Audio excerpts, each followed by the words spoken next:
दमन से बड़ी खबर। दमन एवं दीव के सांसद उमेश पटेल जी ने आक्रोशित होकर प्रशासक प्रफुल्ल पटेल जी पर दी अपनी प्रतिक्रिया। जी हाँ, उमेश पटेल जी ने बताया कि क्यों प्रशासक प्रफुल्ल पटेल चुने हुए जनप्रतिनिधियों को जबरन से आभार प्रस्ताव पारित करवा रहे हैं। क्या कहा सांसद उमेश पटेल जी ने, सुनते हैं।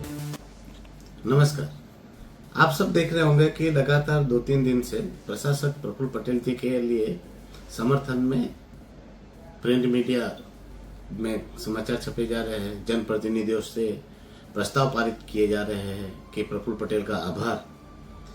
तो मैं आप सबको पूछना चाहता हूँ, प्रशासक प्रफुल्ल पटेल को पूछना चाहता हूँ कि जब जब आपकी बदली की बात आती है तभी क्यों लोगों से आभार मनाया जाता है?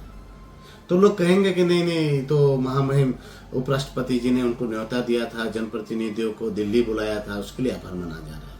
तो सवाल यह है कि आभार जनप्रतिनिधियों को मानना चाहिए महामहिम उपराष्ट्रपति जी का।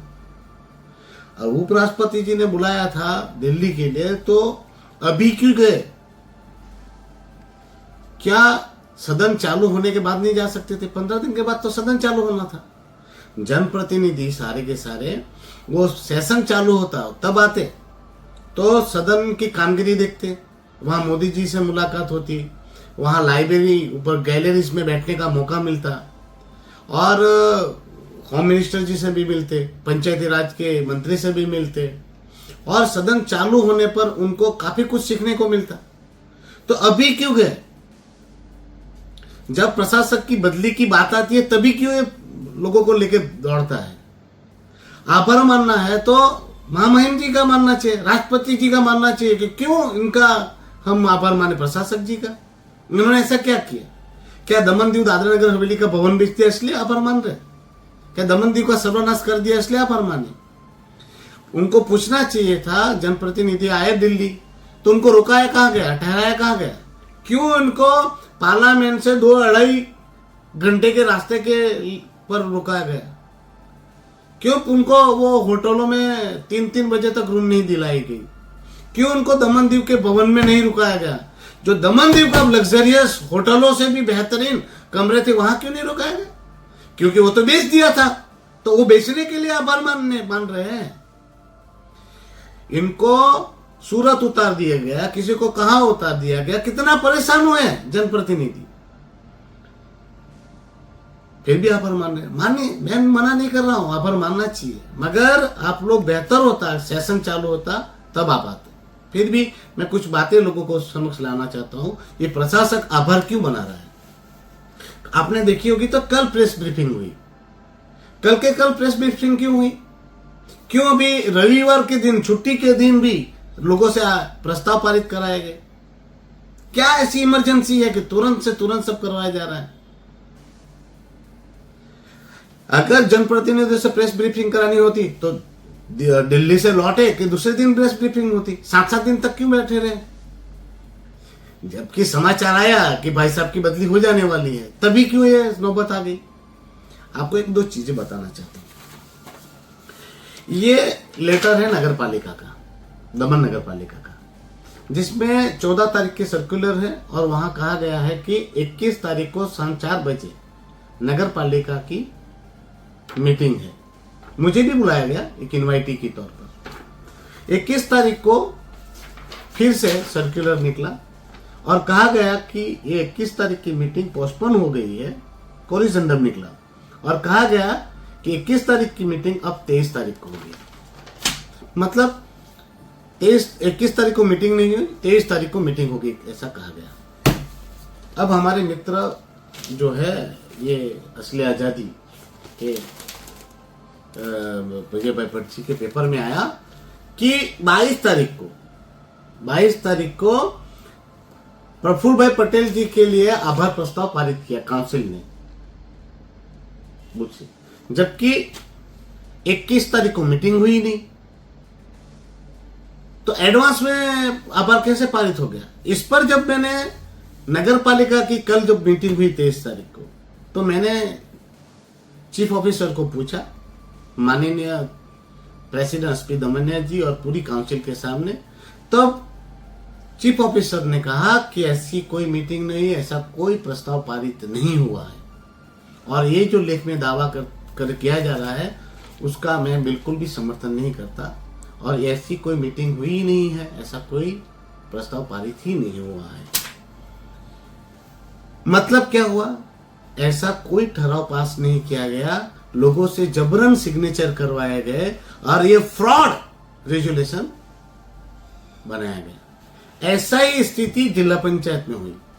जिला पंचायत में भी मेरे जिला पंचायत के कुछ मित्रों ने मुझे बताया कि रविवार के दिन जिला पंचायत के कर्मचारी हमारे घर आए और वो रिजोल्यूशन में साइन करवा रहे थे और बोल रहे थे कि इस पे साइन करना है, आभार प्रस्ताव पारित किया है उस पर। बोलते कोई मीटिंग ही नहीं है, कोई सर्कुलर ही नहीं भेजा गया और डायरेक्ट आभार प्रस्ताव पारित कर क्या हुआ, पत्र हमें थमाया जा रहा था, हमने सिग्नेचर नहीं किया तो हमें धमकाया गया, डराया गया।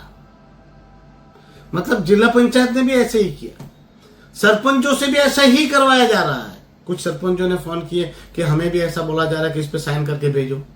बोले जब मीटिंग ही नहीं और आभार किस बात का माने और क्यों माने? तो बोले हमें डराया जा रहा है, धमकाया जा रहा है। मतलब सारे के सारे जनप्रतिनिधियों से ऐसे आभार प्रस्ताव पारित करवाए जा रहे हैं। और क्यों करवाए जा रहे हैं? प्रशासक जी तो ये कहते हैं कि मैं आया हूं मेरी मर्जी से, मैं जाऊंगा अपनी मर्जी से। तो ये कौन सी मर्जी है? क्यों डरे हुए हैं? क्यों घबराए हुए हैं? आपको ये जरूरत क्यों पड़ रही है कि संडे को रविवार के दिन पारित करवा रहे हैं और जो तारीख मीटिंग हुई नहीं उस मीटिंग में आप पारित करवा रहे हैं? अरे मैंने पेपर में पढ़ा, ये हमारे मित्र मुकेश गोसाई जी ने लिखा कि प्रशासक जी ने कहा हमारे जनप्रतिनिधियों से और जिला पंचायत के प्रमुखों से कि आप लोगों की जो सत्ता है वो तो और आप लोगों का जो होद्दा है वो तो राज्य स्तर के मंत्री के लेवल का है। तो प्रशासक जी आपको 8 साल के बाद पता चला कि हमारे जनप्रतिनिधि जो जिला पंचायत के अध्यक्ष है, उनका जो रैंक है, उनका जो होद्दा है वो राज्य मंत्री के लेवल का है। उनको आपने क्या बना दिया है? वो जिला पंचायत के प्रमुख अपनी साइन तक नहीं करवा पा रहे। उनके पास जो सत्ता थी वो सब सारी सत्ता तो आपने छीन ली है। उनको 8 साल से आपने एक पैसे का आपने फंड यूटिलाइज करने के लिए पावर नहीं दिया है, फंड नहीं दिए है। जब आपकी सत्ता छीनने लगी है तब जनप्रतिनिधियों को बता रहे हो कि आप तो राज्य कक्षा के मंत्री के लेवल के हो। आपने कब उनका सम्मान किया? आपने उनके होद्दों का कब प्रोटोकॉल दिया? आपने तो कठपुतली बना दिया था। ऐसा ही हाल आपने नगर पालिका के अध्यक्षों का किया और कह रहे हैं सरपंच जो है उनके पास वहीवटी सत्ता होती है। 8 साल के बाद आप बता रहे हो, जबकि उनके साथ सारे पावर आपने छीन लिए। उनको भी 8 साल से आपने कोई फंड नहीं दिया। अरे सरपंच तो खुद एनओसी नहीं दे सकता, सरपंच तो कोई नोटिस नहीं दे सकता, सरपंच तो खुद की पंचायत में सफाई तक नहीं करा सकता। और आप कह रहे हैं कि वहीवटी करता है वो। कौन सा पावर दिया आपने हमारे जनप्रतिनिधियों का? कौन सा सम्मान किया आपने हमारे जनप्रतिनिधियों का? आप अपनी ऑफिस में बुलाकर उनको गाली गलौज करते हो, धमकाते हो उनको। और ये हमारे जनप्रतिनिधि अपना आत्म स्वाभिमान गिरवी रखकर उनके आका के फरमान बजा रहे हैं। उन्होंने कहा कि ये जाकर बोलो, तो आज एक चाटुकार सरपंच वो बोलने लगा। अरे प्रशासक जी आप खुद आइए ना सामने, आइए डिबेट करते हैं सामने सामने लड़ते हैं। आप बोल रहे हैं ना कि मैं उनको जवाब दे सकता हूं, जवाब दीजिए आप। वो फिल्म देखी थी सनी देओल की मैंने, तात्या मर्द बनने का इतना ही शौक है तो कुत्तों का सहारा लेना छोड़ दो। प्रशासक जी वही डायलॉग मैं आपको बोल रहा हूं, कुत्तों का सहारा मत लीजिए, आइए सामने। और मैं पहले भी नहीं डरता था आपसे जब मैं कुछ नहीं था, अभी मैं आपसे क्यों डरूंगा? और आप ये आभार प्रस्ताव पारित करा कर भी बचोगे नहीं। आपका बोरिया बिस्तरा बांधने का वक्त आ गया है।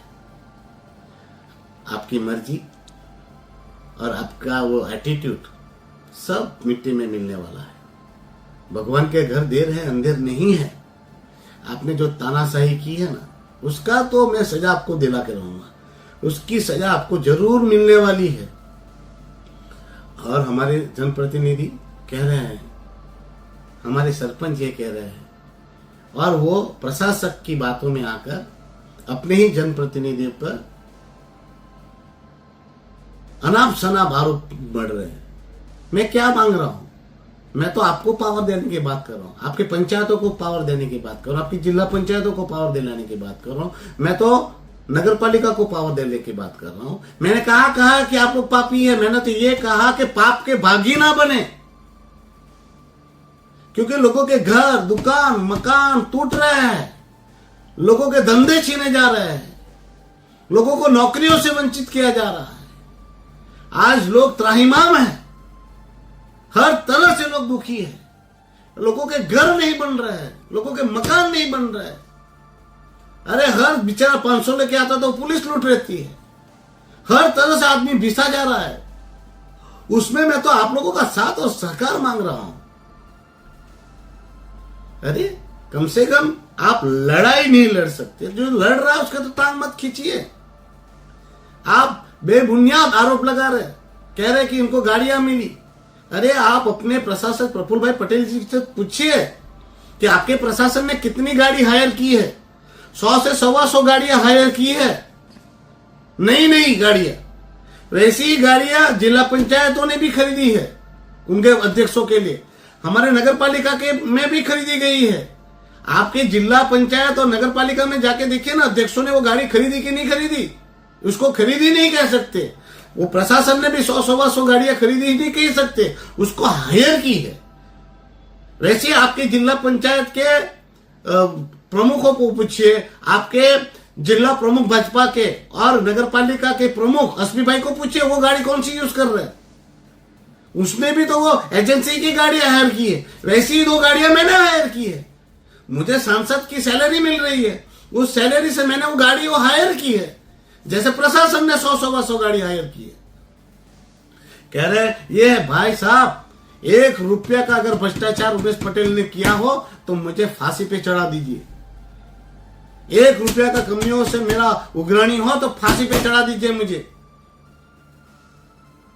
अरे कह रहे हैं कि उमेश पटेल ने ये किया वादा, उमेश पटेल ने वो वादा किया। क्या वादा? छाती ठोक के कहता हूं, प्रशासक को हटाने का मेरा एकमात्र उद्देश्य है और वो उसमें मैं लगा पड़ा हूं। संसद के गरिमाओं को ख्याल में रखकर मैंने संसद में सारे सवाल उठाए। बताते हैं कि एमपी बनने से पहले आपने कहा था, आपने क्या किया? बोलो मैं सांसद के रूप में मैंने सारे सवालों को पार्लियामेंट में उठाया, जो आपके पार्लियामेंट सदस्य ने आज तक नहीं बोला वो सारे मुद्दे मैंने उठाए। प्रशासक को हटाने के लिए भी उठाया, टोरन पावर को भगाने के लिए भी उठाया, टोरन पावर पे इंक्वायरी के लिए भी उठाया। पर सत्ता तो आपकी है सरपंच जी, आप जिस पार्टी से बिलोंग करते हो, आप तो पदाधिकारी भी है उसमें भाजपा के, तो आपके भाजपा को पूछिए ना, क्यों वो टोरन पावर के खिलाफ नहीं बोलते? क्यों टोरन पावर को हटाना होता तो मीटिंग में नहीं आते? आज तक टोरन पावर को क्या किया? मैंने तो हजारों लेटर लिखे, हर बार बोला, जितने ही मैंने लेटर लिखे, जितने ही आवाज उठाई, मगर सेंटर में आपकी पार्टी है भाजपा, यहां भी आपकी पार्टी है भाजपा।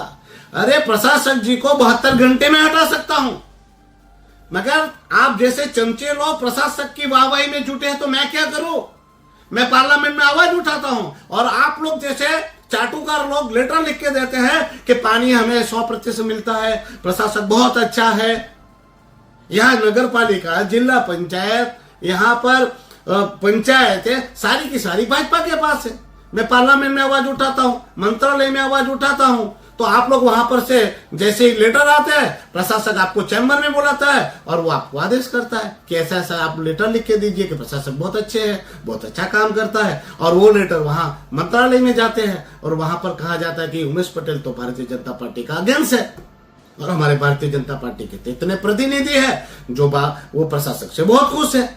प्रशासक ने वहां पर ऐसा माहौल बनाया है कि ये जो सीटें हारी है वो भाजपा अपने संगठन के वजह से हारी है, संगठन की कमियों के वजह से हारी है, संगठन के अंदर अंदरी खिंचान के लिए हारी है। और वहां पर वो भाई तो पाक साफ हो जाता है, क्योंकि आपके जैसे लोग चाटुकार लोग पड़े हुए हैं और चाटुकारों को अपना फायदा देखना है। और ये फोटो खास करके रखिए, उन्होंने जनप्रतिनिधियों ने कहा है प्रेस ब्रीफिंग में कि विकास के सहभागी नहीं, आप विनाश के सहभागी है। लोगों के घर, मकान, दुकान टूटे उसके भी सहभागी आप ही हो, और इन लोगों ने स्वीकारा है। कह रहे हैं कि उमेश पटेल ने कहा था लारी गल्ले लगाएंगे, बिल्कुल लगाएंगे।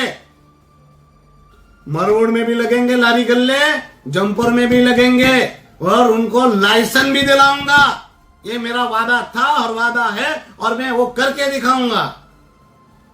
दावा ये दुकान टूटती है तो क्या भारतीय जनता पार्टी की जिम्मेवारी नहीं है? सत्ता किसकी है? सेंटर में तो आपकी सत्ता है, यहां भी तो आपकी सत्ता है।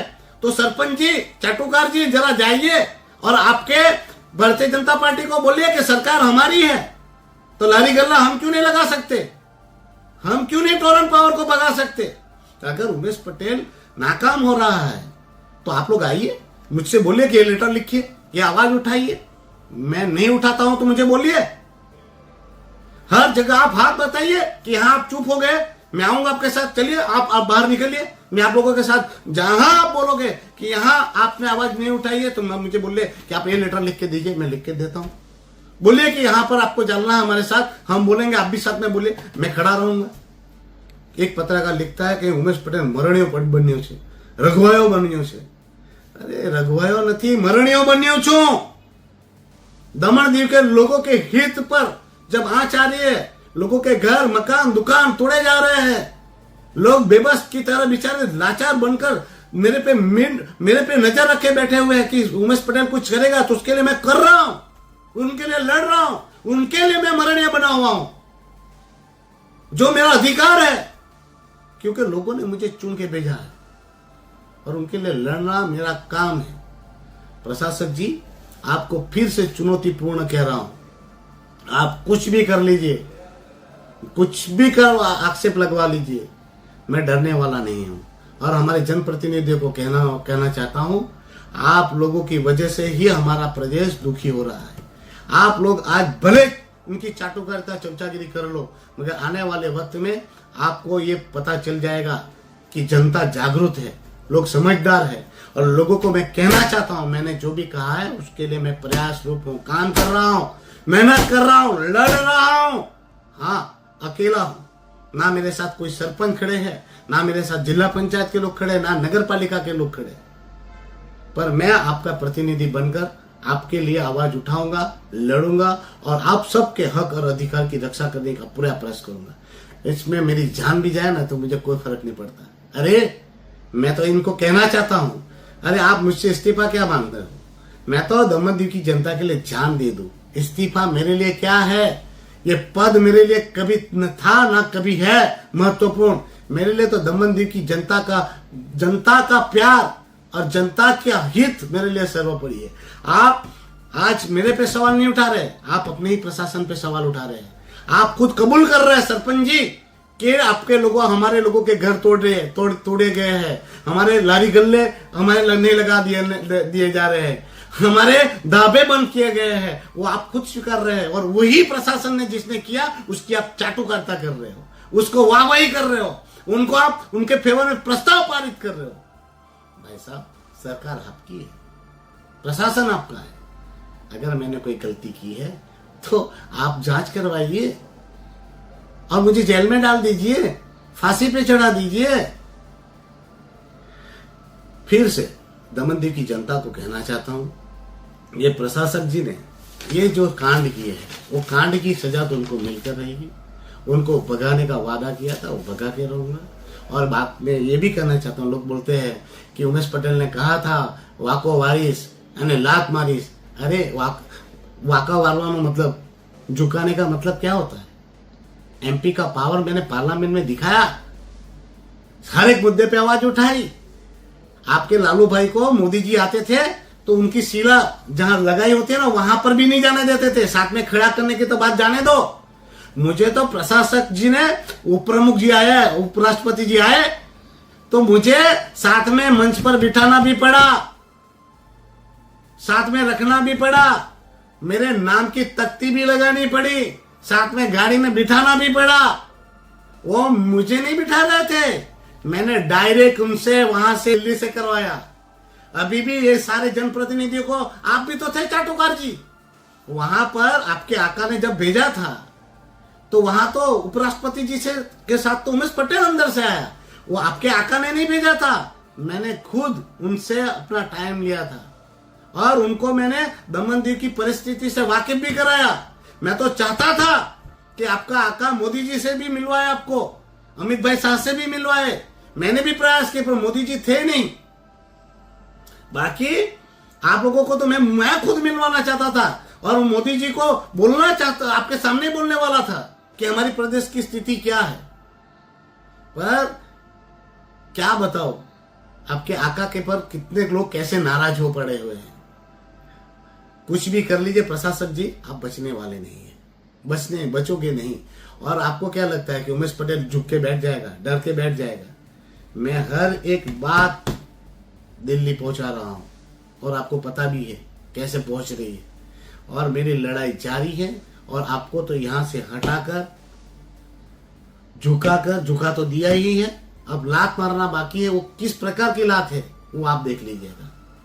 वो फिजिकली लात नहीं होती, लात बहुत प्रकार की होती है और वो पड़ने वाली है आपको। तो मैंने आपको झुकाया तो है ही, अब लात भी मारने वाला हूं। वो कैसी लात? वो फिजिकल लात नहीं होती, और वो लात आपकी यहां से भगाने वाली लात होने वाली है। कोई बात नहीं, आप चाटुकारिता कीजिए। भगत सिंह ने भी कहा था देश की आजादी के बाद, आप उनकी चमचागिरी करो, उनकी गुलामी करो, हम जनता की ओर से लड़ेंगे। तो मैं भी लड़ूंगा। प्रशासक जी, आपको फिर से चुनौतीपूर्ण कह रहा हूं, आप में दम है तो सामने सामने आइए, सामने सामने डिबेट कीजिए, सामने सामने लड़िए। आप हमारे प्रतिनिधियों को, विचारों को, गाड़े गबले को वहां पर बुलाते हो, बहकाते हो, बहका हुआ में आके आपकी बातें को लिख कर आप भेजते हो, वो बोलते हैं। मुझे कोई फर्क नहीं पड़ता। उनको आप डराओ, धमकाओ, घबराओ, वो सब जानते हैं। और कितने लोगों ने मुझे फोन करके भी बोला है कि आपने क्या क्या चैम्बर में होता है। वो आपको क्या लगता है कि चैम्बर में आप बोलते तो हमें पता नहीं चलता? अरे आप सीधा सीधा बात करो, सीधा सीधा लड़ाई लड़ो। ये बुजदिलों की तरह बेचारे नमाले लोगों के कंधों पर बंदूक रख कर फोड़ना बंद कर दो।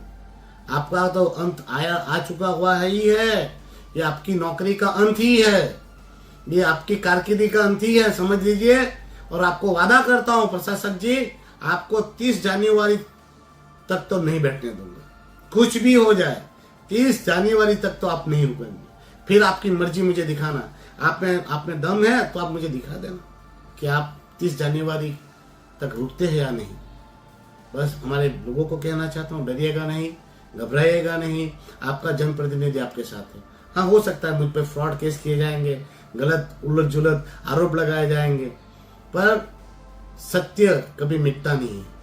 सत्य पे आँच आ सकती है, पर सत्य परेशान हो सकता है, पर सत्य हार नहीं सकता। परमात्मा परमेश्वर ने मुझे जिताया ही है। इन लोगों ने सब कुछ किया मगर मैं जीता, आपकी आवाज बना। और आपको विश्वास दिलाता हूँ आगे भी मेरी लड़ाई इसी प्रकार से जारी रहेगी। दमन दीव की जनता के लिए मैं लड़ता रहूंगा और दमन दीव के लोगों का हक और अधिकार और न्याय उनको दिलाकर रहूंगा। धन्यवाद।